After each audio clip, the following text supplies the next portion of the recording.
मेरी बेटियां कोरिया जा रही हैं काम के लिए, वर्किंग वीज़े पे कोरिया जा रही हैं और इतना आसान तरीके से जा रही हैं। थोड़ा सा ख़र्चा है उसमें, लेकिन जाने का मुकम्मल तरीका जो है मैंने अपनी पिछली वीडियो में भी शेयर किया है। लेकिन उस वीडियो में मेरा एक कमेंट आया हुआ था एक प्यारी सी बहन का कि क्या इस तरीके से, जो तरीका आपने बताया है भाई, इस तरीके से 40 से 45 साल की एज की ख़वातीन जा सकती हैं काम के सिलसिले में। तो मैंने सोचा इस पे भी मुकम्मल एक वीडियो बना के आपको बता दूं, इसका एक मुकम्मल तरीक़ाकार भी आपको बता दूं और वजूहात भी इसकी मैं आपके साथ शेयर कर दूं, क्योंकि मेरे पास ना इसकी मुकम्मल सबूत के साथ सारी मतलब इंफॉर्मेशन है मेरे पास पूरे सबूत के साथ। हम मिडिल क्लास घरानों में जब बेटियां पैदा होती हैं ना, तो हमें ये टेंशन दे दे के मार दिया जाता है कि आप जो है ये जवान होंगी तो बेटियां हैं, बेगाना धन है, पराए घर चली जाएंगी, आपके बुढ़ापे में आपका कौन सहारा बनेगा, आपको कौन संभालेगा। तो और या फिर ये सोच सोच के हमें पागल कर बना दिया जाता है कि इनका जहेज़ कैसे बनेगा, इनका बाप दुकानदार है, इनका बाप मजदूर है, हम इन्हें जहेज़ नहीं दे सकती। और जहेज़ की कमी की वजह से हम लोग अपनी बेटियों को किसी भी ऐसे अरे गहरे के हवाले कर देती हैं और जाते हुए ये भी रुख्सती में कह दिया जाता है कि जी अब वही तुम्हारा ठिकाना है। बेटियाँ होती हैं बेचारियां वहाँ पे सब कुछ सहती हैं, बर्दाश्त करती हैं, इस सोच के साथ कि मैके में भी हमारा कोई नहीं है, अब जो कुछ है यही है।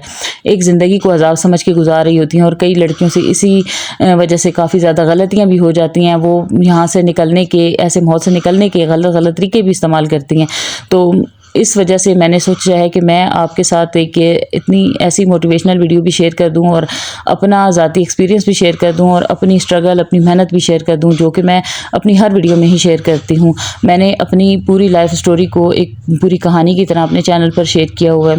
जिन लोगों ने मेरी पिछली वीडियोज़ नहीं देखी, नहीं सुनी, वो जाके बेशक वो सारी भी सुन लें। आपको हर वीडियो में कोई ना कोई मोटिवेशनल ही मिलेगी और मेरा मकसद किसी की दिल आज़ारी करना या किसी को अपने रिश्तेदारों से जो है ना मुतनफ़र करना नहीं है, बल्कि जहाँ पे भी आपको इस किस्म के कोई इशारे, कोई हिंट्स मिलें तो वहाँ पे मैं चाहती हूँ कि मुझे कोई गाइड करने वाला नहीं था तो मैंने इतने ज़्यादा धोखे खाए। तो आप लोगों को मैं इसलिए गाइड कर रही हूँ ताकि आपकी ज़िंदगियाँ खुशहाल गुजरें, क्योंकि ज़्यादातर माएँ ये सोच सोच कर ही पागल होती रहती हैं कि हमारी तो 2 बेटियाँ हैं, जब तक बेटा नहीं होगा हमारी ज़िंदगी कुछ भी नहीं है, हमारी ज़िंदगी ख़त्म है। क्यों भाई ख़त्म है? अगर आप अपनी बेटियों को खुद अच्छे तरीके से पढ़ाएंगी और अच्छी तालीम देंगी, अच्छी तरबियत करेंगी तो वो बेटियाँ आपका फ्यूचर बनेंगी। अच्छा, फ्यूचर के लिए भी ज़्यादातर माएँ ये सोच कर परेशान होती हैं कि आजकल के जो दौर में चल रहा है कि पेंशन भी ख़त्म कर दी गई है तो टीचिंग की जॉब भी कोई नहीं, फ़ायदा उसका भी। और डॉक्टरी के लिए, मेडिकल की फील्ड में भेजने के लिए एक मिडिल क्लास घराने के लोग कैसे अपने बच्चों को डॉक्टर बनाएं, फीसें देना, यूनिवर्सिटी की खर्चे, आजकल के दौर में 2 टाइम की रोटी खिला दी जाए वही काफ़ी है। इसीलिए माँ बाप जो हैं वो जल्द से जल्द बेटियों की शादियाँ कर देते हैं या फिर बेचारियाँ जहेज़ की वजह से घर में ही बैठी रहती हैं। और जिनकी शादियाँ नहीं होती उनकी ज़िंदगी भी अजाब है, भाई भाभीयों के आगे टट जाती हैं, और जिनकी हो जाती हैं उनको भी आगे जाके यही किसी एक के नसीब अगर गलत निकल आए तो सबके लिए वो अजाब बन जाती है। यहाँ हमारे इलाके में एक ऐसा वाक़या हुआ है, बहुत दुख आमेज़ वो वाक़या है, तो उसकी मैं इंशाल्लाह आपके साथ ना तफसील से तो अगली वीडियो में शेयर करूंगी बात। लेकिन अभी मैं आपको इतना बता दूं कि वो 4 बहनें थीं और बड़ी बहन का उनका कोई भाई नहीं था और उनकी अम्मी यही कहती थी कि मेरी बेटियां ही मेरा सब कुछ हैं, अल्लाह ने नहीं दिया बेटा कोई बात नहीं। उसने बड़ी अच्छी उनकी तरबियत की, नमाज कुरान सब कुछ उन्हें पढ़ाया, बड़ी नेक बच्चियाँ, सबके नज़रों में नेक बच्चियाँ थी। लेकिन एक गलती उनकी उन पर भारी पड़ गई, उसमें मैं समझती हूँ उनके वालिदैन की भी गलती है और उस बच्ची की भी गलती है।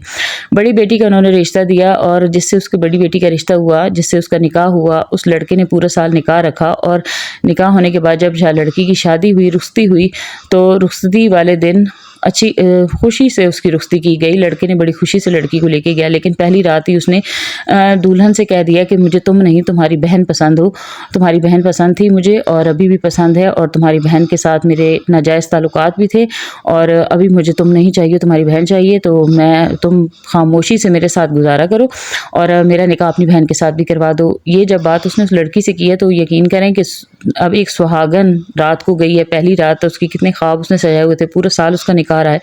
और सुबह जब उसके शौहर ने उसे ये बात कह दी, रात ही को कमरे में जाते पहले ही जब उसने ये बात की, तो वो रोती हुई जो है ना बाहर निकल आई। उसे बाहर निकाल दिया गया कि अगर मेरी ये बात मानोगी तो तुम्हें अंदर आने दूंगा, नहीं मानोगी तो बाहर ही रहोगी। और उसे जब कमरे से बाहर निकाला, उसने घर वालों को फ़ोन किया, उसके अम्मी उसके घर वाले वहाँ पहुँच गए और लड़की को वहाँ से घर ले आए। लेकिन इसकी मुकम्मल जो तफसील है ना वो मैं आपके साथ अगली वीडियो में शेयर करूँगी। तो आप लोगों ने सिर्फ करना ये है कि मेरे चैनल को सब्सक्राइब कर देना है और वीडियो अच्छी लगे तो और लाइक भी कर देना है। अच्छा, वीडियो में आज मैं आपके साथ ना चपली कबाब बनाने का बड़ा ही आसान तरीका शेयर करने लगी हूँ। और मैं हमेशा चपली कबाब इसी तरीके से बनाती हूँ। एक तो जल्दी बन जाते हैं, आसान तरीका है, कोई प्याज का पानी निचोड़ने की ज़रूरत नहीं है, कोई मेहनत की ज़रूरत नहीं है। बस आप लोग देखते रहें, आपको वीडियो भी मिलेगी अच्छी सी और साथ में आपको मोटिवेशन भी आपके साथ शेयर करूंगी। अच्छा, ये जिस बहन ने मेरे साथ मुझे कमेंट्स में मुझसे पूछा है ना कि 40 से 45 साल की ख़वातीन जो हैं वो कोरिया जा सकती हैं या नहीं, पहले मैं उनके सवाल का जवाब भी देना चाहूँगी, लेकिन थोड़ी सी तफसील के साथ देखें। जो ये कोरिया का मुल्क है ना, यहाँ पर मेरे क्योंकि पहले जेठ भी गए हुए हैं, उसके बाद मेरे जेठ का बेटा गया हुआ है अभी, उसके बाद मेरे भाई गए हुए हैं और हमारे जितने रिश्तेदार हैं तकरीबन हमारे ख़ानदान का एक ना एक लड़का वहाँ पे कोरिया में मौजूद है, गए हुए हैं। और इसी तरीके से गए हैं जो तरीका मैंने अपनी पिछली वीडियो में शेयर किया है, ठीक है। यानी कि जिस तरह एक कमेटी डाली जाती है ना, कमेटी नहीं, लॉटरी निकल आए तो बस आपका काम चलता है। इसी तरह ये कोरिया वाला भी एक लॉटरी सिस्टम है। और कोरिया के जो मालिकान है ना, जिनकी फैक्ट्रियाँ हैं, उन्हें जो है उनकी बंदा चाहिए होता है सेहतमंद, ठीक है, जिसमें फुल पावर हो, फुल ताकत हो, क्योंकि उनका काम होता है काफ़ी टफ़ और सख्त किस्म का, ज़ोर में उस काम होता है उनका। दूसरी चीज़ ये होती है कि उनके असूल है कि वो अगर तनख्वाह ज़्यादा दे रहे हैं ना तो वो आपसे काम भी इसी तरह निकलवाते हैं, उन्हें काम भी इसी तरह चाहिए होता है। और जो उनका काम है सख्त, उसमें फुल एनर्जी चाहिए होती है। और वो लोग अपने काम के दौरान कोई मरीज़, कोई बीमार, कोई भी ज़्यादा जो है बुज़ुर्ग बंदा वो वहाँ पे नहीं बर्दाश्त करते, उसे वो वहाँ पे मंगवाते ही नहीं। इसीलिए उनके रूल असूल यही हैं कि सबसे पहले उनकी कुरानदाजी होती है और उस कुरानदाजी में वो नाम ही उन्हीं बच्चों के सिलेक्ट करते हैं जिनकी उम्र जो होती है वो 18 से लेकर 25 साल की उम्र तक हो, या 30 साल के बंदों को भी वो सजेस्ट कर लेते हैं, लेकिन ज़्यादातर 25 तक होता है, ठीक है।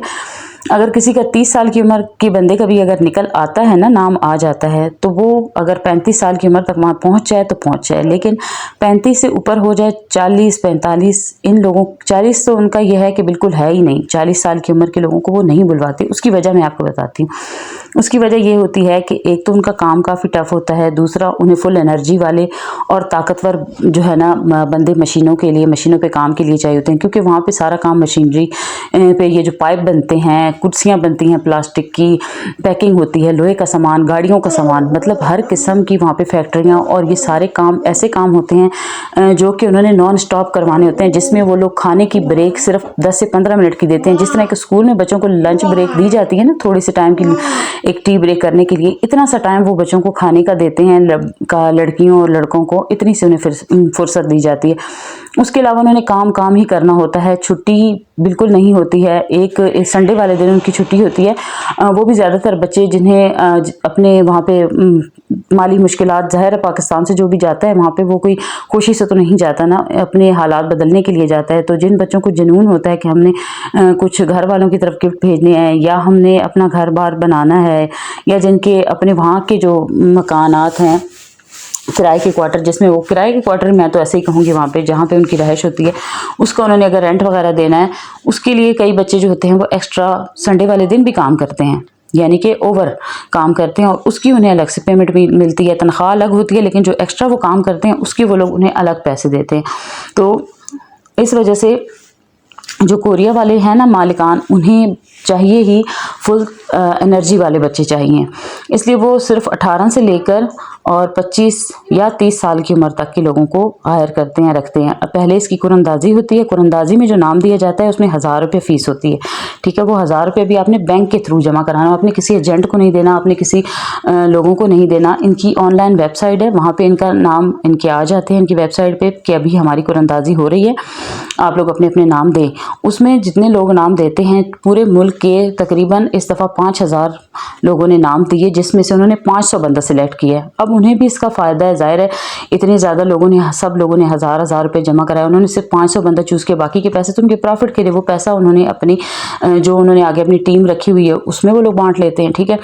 फिर उस 500 लोगों में से जो है जो लोग अफोर्ड कर सकते हैं वो आगे से उसकी रजिस्ट्रेशन पक्की जो फ़ीस होती है ना, कि अब आप उनके मेंबर बन रहे हैं, उसकी उन्होंने 8000 रुपये फ़ीस जमा करानी होती है, ठीक है। वो 8000 भी आप दे चुके हैं जब वो भी आपने बैंक के थ्रू देनी है, खुद नहीं, किसी एजेंट को, किसी को नहीं देनी। वो भी बैंक में जाती है, बैंक की रसीद उनके साथ ऑनलाइन सारा उनके साथ प्रोसीजर होता है और वो 8,000 यहाँ पे बैंक पे जमा होता है। तो फिर वो जो आपको आगे से स्लिप देते हैं, चिट देते हैं, वो आपको उनकी अपनी एम्बेसियाँ जो है ना, इस्लामाबाद में है, पिंडी में है, रावलपिंडी में है, वहाँ पे खुद जाके लानी होती है। मेरी बेटियाँ आज गई हुई हैं। दोनों बेटियों को सुबह उनके पापा ने ड्राइवर के साथ भेजा है, अपने किसी दोस्त ड्राइवर के साथ, क्योंकि मेरे हस्बैंड अपनी दुकान नहीं बंद कर सकते थे। सुबह पहले उनके चाचू के साथ उन्हें भेजने का इरादा था, लेकिन उनके चाचू ने अपने दांत निकलवा लिए हैं तो उनके मुंह में दर्द था, तो उसने अपने भाई को मना कर दिया। वैसे उनके चाचू की मेरे साथ कोई बातचीत नहीं है, लेकिन अपने भाई के साथ उनका रवैया ठीक है, तो इसलिए वो उन्होंने भाई को ये बता दिया कि मेरे दांत निकले हुए हैं, वो नहीं जा पाए। तो फिर मेरे हस्बैंड ने अपने एक और दोस्त को फ़ोन किया और उन्हें कहा कि मैं आपके साथ अपनी बेटियों को भेजना चाहता हूँ, और वो बुज़ुर्ग हैं और साथ में मेरे अपने भाई भी गए हुए हैं, ठीक है, मेरे अपना छोटा भाई, बड़ा भाई है, उससे साथ भेजा गया। तो आप लोगों ने दुआ करनी है कि मेरी बेटियों को आज वो स्लिप मिल जाए।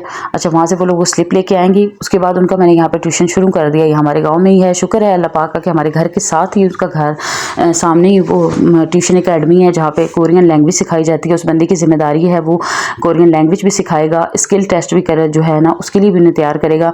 और फिर मेरी इनकी तरफ से जो उन्हें स्लिप मिलेगी ना, उसके बाद वो लोग खुद कॉल करके बताएंगे कि इसने इतना इतना टाइम है। हर बच्चे की तरफ वो अलग ऑनलाइन सेंड कर देते हैं कि आपके पास पढ़ने के लिए इतना टाइम है और इस डेट को आपका टेस्ट है, ठीक है।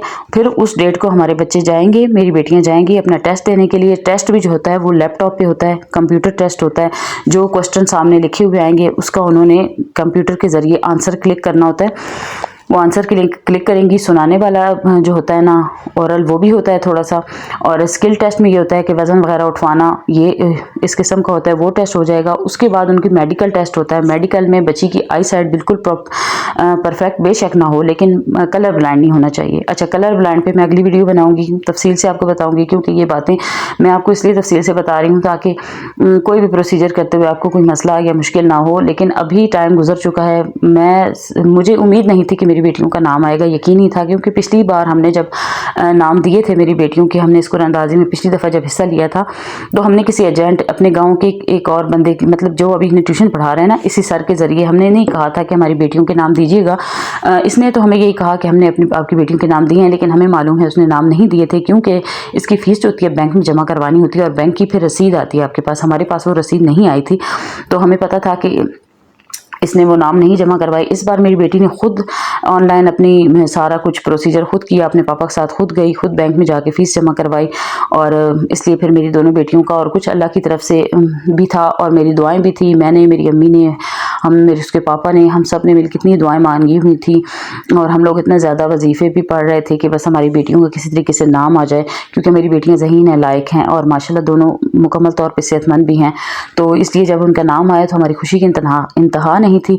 अच्छा, इस सब में खर्चा कितना आता है टोटल, वो मैंने पिछली वीडियो में आपको बता दिया है, लेकिन अभी मज़ीद मैं आपको बता दूं, पहली फ़ीस जो होती है वो अभी उन्होंने 1000 रुपये रखी हुई है। दूसरी जो उनकी फ़ीस होती है, अगर नाम निकल आए तो उसके बाद जो हमें जमा करवानी होती है वो एक बच्चे की 8000 रुपये है।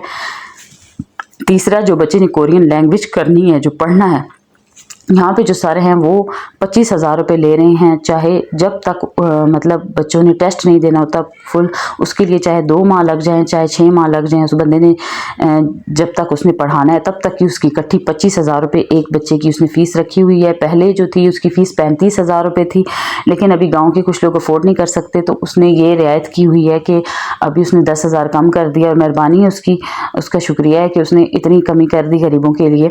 और लेकिन पढ़ाता बहुत अच्छा है। टेस्ट पक्की गारंटी होती है, नालायक से नालायक बच्चा भी पढ़ जाता है, पास हो जाता है।